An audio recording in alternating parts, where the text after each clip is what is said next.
The flight to Tokyo should have felt routine.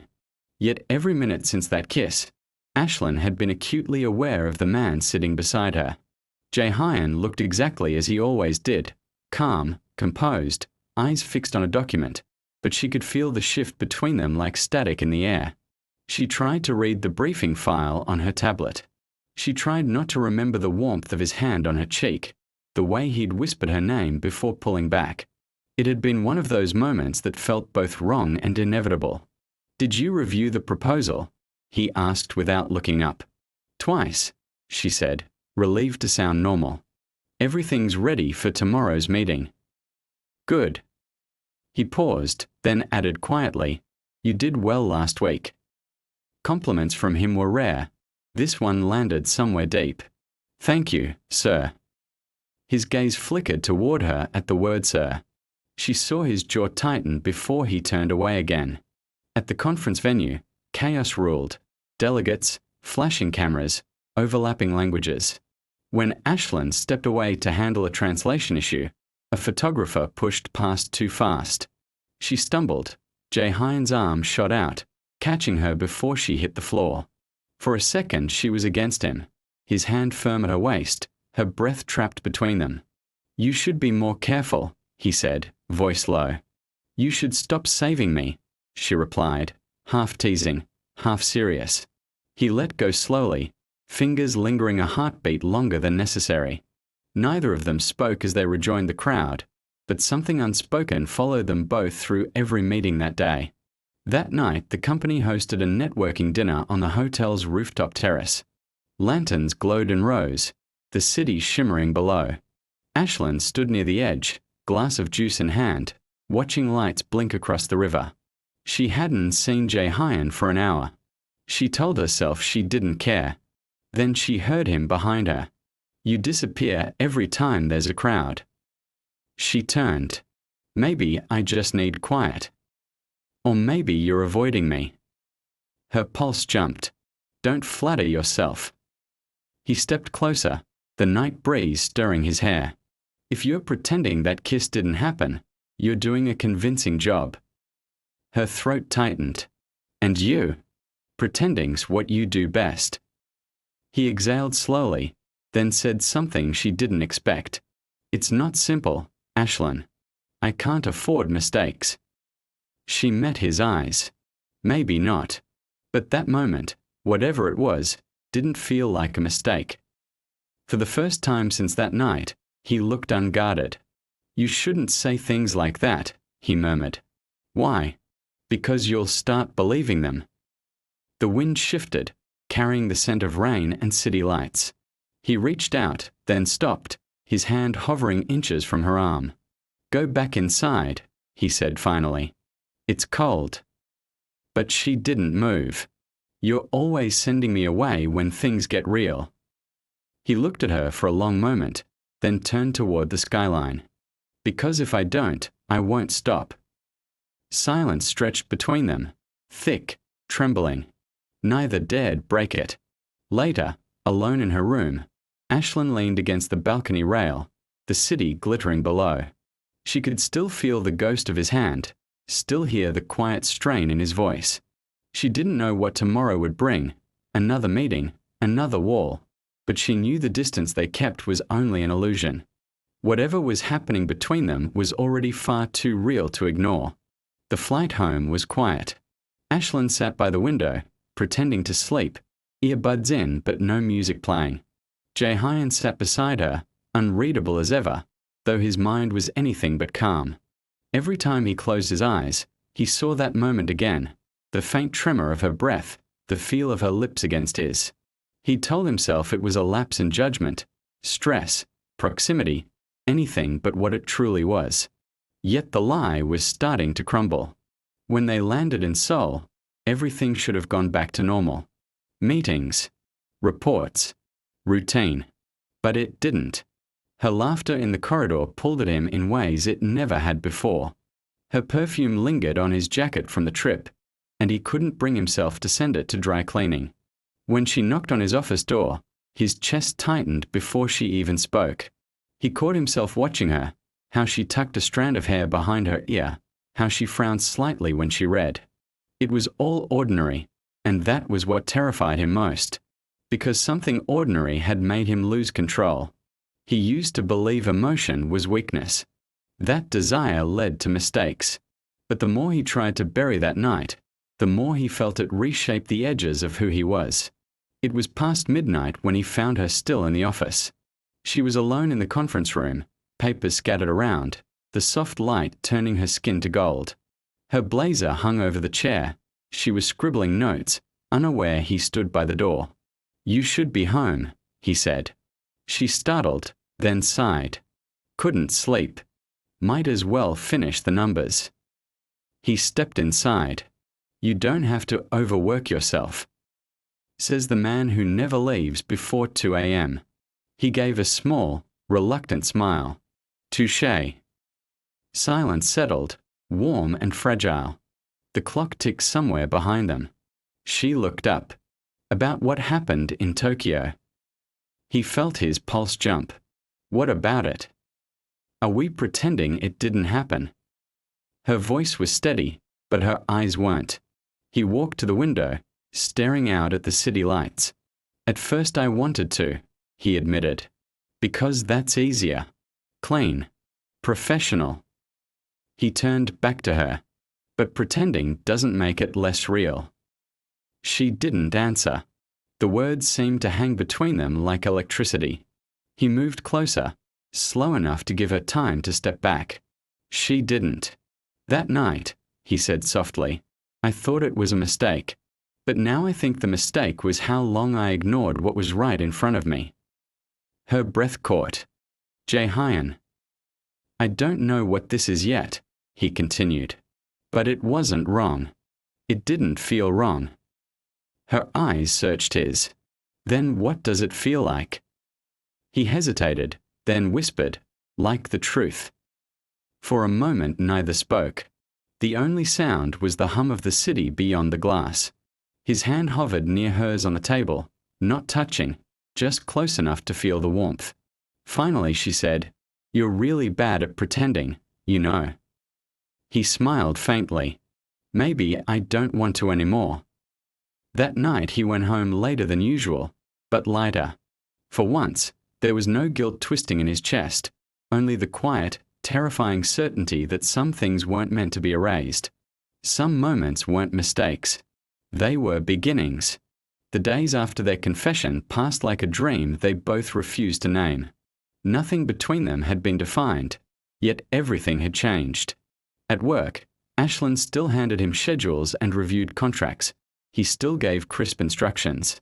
But now, a glance across the table could make her pulse jump. Now, when their hands brushed while passing a folder, neither of them moved away too quickly. They didn't talk about what they were. They simply moved around each other as if guided by a rhythm only they could hear.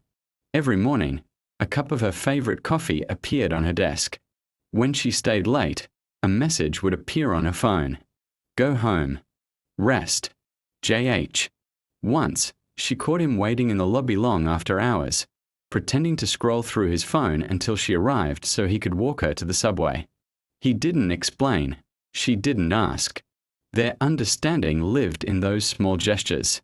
At first she worried about how fragile it all was, how one careless word could shatter it. But each day made the silence between them feel less like fear and more like peace. It was nearly midnight when she went to drop off a report in his office. The city light spilled through the glass, washing everything in gold and blue. He looked up from his desk, tired but softer than she'd ever seen him. "You should go home," he said. "You always say that." She smiled faintly. "And yet, you're still here." He leaned back in his chair, studying her. "Maybe I was waiting for you." Her heart skipped. Waiting for what? For a reason not to keep pretending this is just work. For a long moment, the only sound was the hum of the city outside. Ashlyn set the file on his desk and met his gaze. Then stopped pretending. He stood, closing the distance between them until she could feel his warmth. He didn't touch her, not yet, just looked at her the way he used to look at impossible deals he suddenly knew he could win. I don't know how to do this, he admitted. She smiled softly. We'll figure it out. That was enough. He reached for her hand, fingers sliding between hers. Not a grand gesture, a quiet one. But in that silence, something real took root. The weeks that followed felt like walking a fine line. At the office they were composed, careful. After hours, they let the walls fall a little. Sometimes he'd meet her at the corner cafe near her apartment, where no one knew them. They'd share one dessert, talk about anything but work. He'd listen when she teased him, and she'd catch herself memorizing the sound of his laughter. Rare, genuine, a secret she wanted to keep. One evening she said quietly, "This can't stay secret forever." He looked at her for a long moment. "I know. Are you ready for what happens when people find out?" He reached across the table, brushed a crumb from her cheek. "I wasn't ready for you either," he said. "But I don't regret it." Her chest tightened. "You really mean that?" "I do. Nothing about you feels like a mistake anymore." When she got home that night, she leaned against her door, smiling into the dark. Outside, Jae-Hyun lingered by the street, hands in his pockets, watching her light flick on. He had built an empire by avoiding risks. But for the first time, he was willing to bet everything on something he couldn't control. The whisper started as a ripple and spread like fire. Someone from the design floor had seen them at the cafe last weekend. Jae-Hyun laughing, Ashlyn smiling, his hand briefly covering hers. By Monday morning, the rumor had a name: the CEO's secret romance. Ashlyn felt it the moment she stepped into the building. Conversations stopped mid-sentence. Eyes followed her from the elevator to her desk. By noon, she received the email she'd been dreading. Meeting with the board. 1 p.m. sharp. Her fingers trembled over the keyboard. She had always been careful with her words, her job, her heart. But maybe love wasn't meant to be careful. The elevator doors slid open. Jae-Hyun was already waiting. His tie was slightly loose, his expression unreadable. He handed her a cup of her favorite vanilla latte, the one he'd memorized without asking. "Drink this before we go," he said quietly. "And whatever happens in there, don't apologize for us." She looked up at him, heart tight. "What are you going to do?"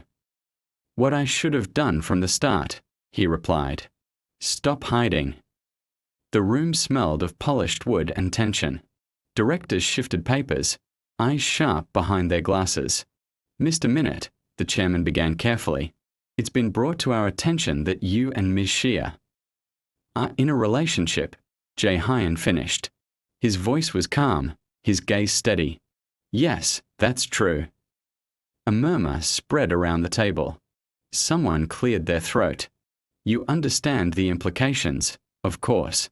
This could damage the company's image." "Only if you believe love is a liability," he said.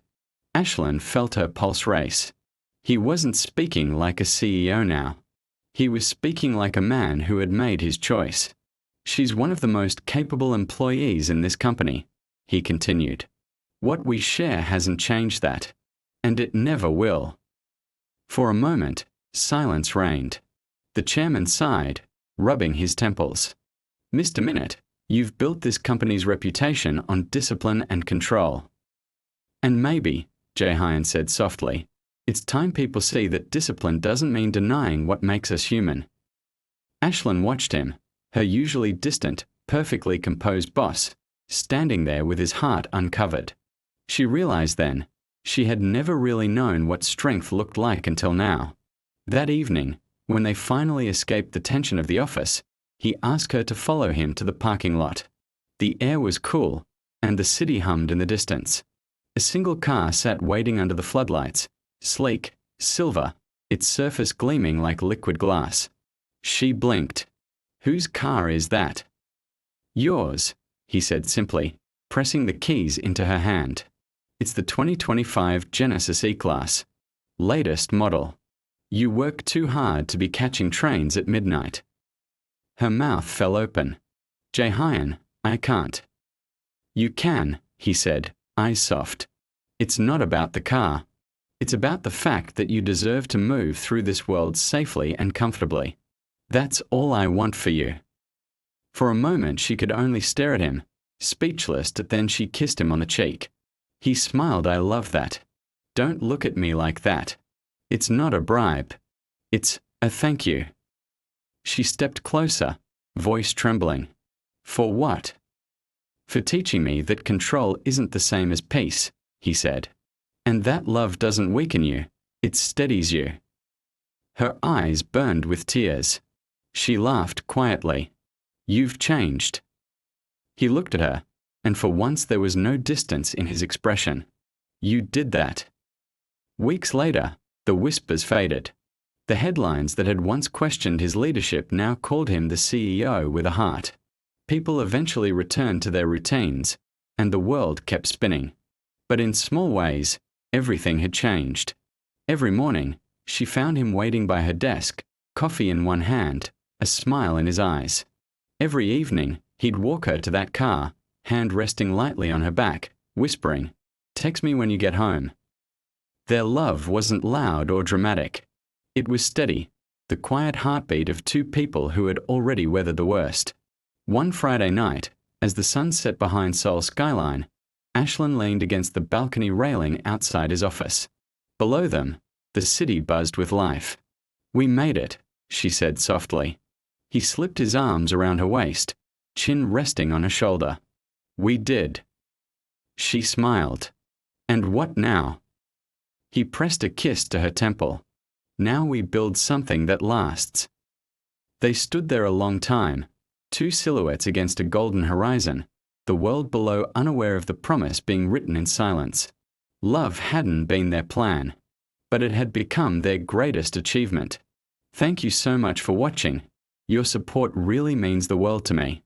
If you enjoyed this episode, please like, subscribe, share and turn on notifications so you won't miss our next story.